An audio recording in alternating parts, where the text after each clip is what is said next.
In this demo, I want to show you FGCB add remove latches and how you can have a look at them using extended events. This is another demo where I'm going to be using a workload, like you've seen before, and this workload, all the 50 clients are going to be running workload client.sql, which we'll have a look at in a second. First off though, my instructions say put everything in C:, plural site so the demo works properly, which I've already done, and then run FGCB add remove.sql. So first off, my workload client, each of the clients is going to connect up to the page split database, and it's going to insert a record into the page split table. No prizes for guessing what's going to be occurring in that table, lots of page splits. So over to my FGCB add remove, and it says go run setup workload.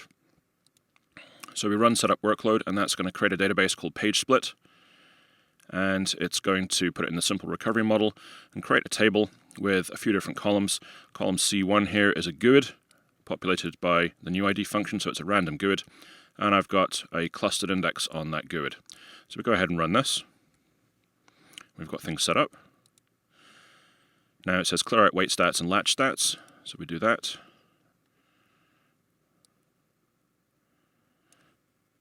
Like so, and like so. We go back over here, and it says start our workload up. So we start up our workload, and now we've got 50 clients connecting in, and all in certain rows, hopefully creating page splits. So let's have a look and see what's going on. So in waiting tasks, we've got a bunch of page latches, we've got some preemptive waits, we've got some write logs, we've got some page reads. Now, there we go, there's an FGCB add remove already. And there's another one, and another one, and another one, and a bunch more. So we've got some contention for the FGCB add remove latch, and our task is going to be to find out which database and which file is actually experiencing the growth. So just looking at wait stats overall.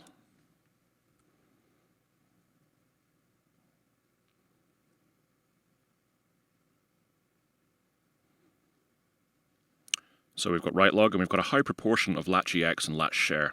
So let's see if there's any other latches being held by looking at latch stats. Log manager latch, so we've got some contention inside the transaction log. We're generating an awful lot of log from our page splits. We've got contention on the access methods Hobbit virtual root latch, so that's the one that deals with the metadata for the root page of the index. No surprises that we're getting contention for that, because we're getting root splits happening. And then we've got our FGCB add remove. So let's figure out how we can see which database and file is actually experiencing growth. So we go back and stop our workload.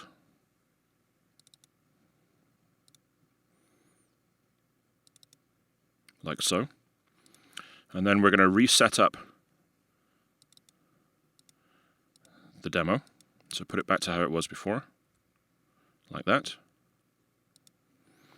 Now what we're going to do this time is we're going to use extended events. So I'm going to create an event session called FGCB add remove, and that's going to look at the events for database file size change, latch suspend begin, and latch suspend end. Now this is on 2012.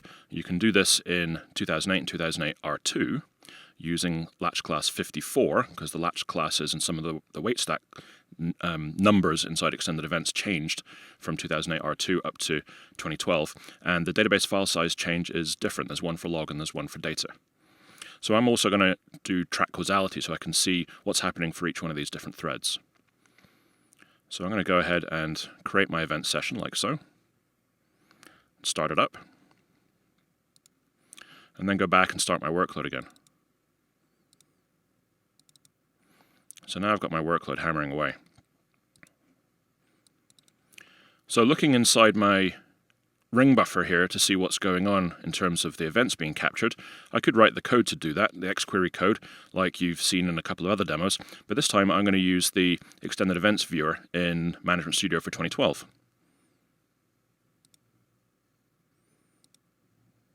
And I'm going to drill down to Management, and then Extended Events, and Sessions. If I refresh my sessions, I see FGCB add remove. So let's look at watching the live data.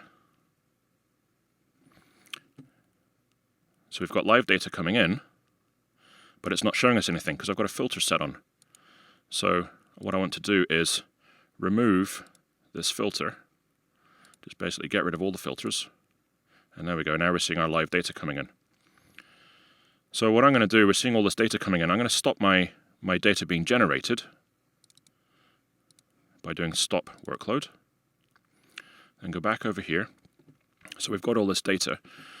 What I want to do, and I've added in the sequence number for the activity ID, and I've also added in the GUID, the database ID, and the file name, and I had these already added in. You can add and remove columns by just doing choose columns and then adding and removing different columns. So I've pulled in the stuff that I'm interested in.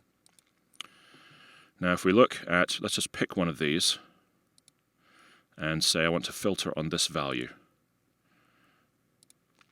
Okay, so that's showing us all the things that are happening for this particular thread here.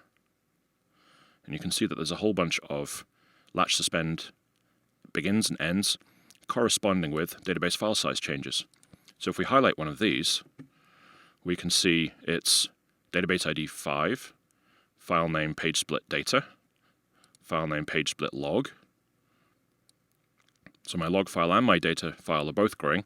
Now the data file, if we look down in the values that are being captured for the database file size change event, we can see that here's our file size and here's how much it grew by, and it was an auto growth, it's an automatic growth. If we look at the log file events, we can see that here's the size and here's the growth size. So I've got a 1 meg growth size for the data file, and I've only got a 256K growth size for the log, and it's pretty small for the workload that we're doing. So no wonder we're seeing all these auto growth events and the latch contention on FGCB add remove. So by using extended events there, I've been able to figure out where one of the latch contention points is coming from, and I'll be able to go and resize those database files appropriately and set a more appropriate auto growth. So let's do a bit of cleanup. I'm going to drop my events session and get rid of that database.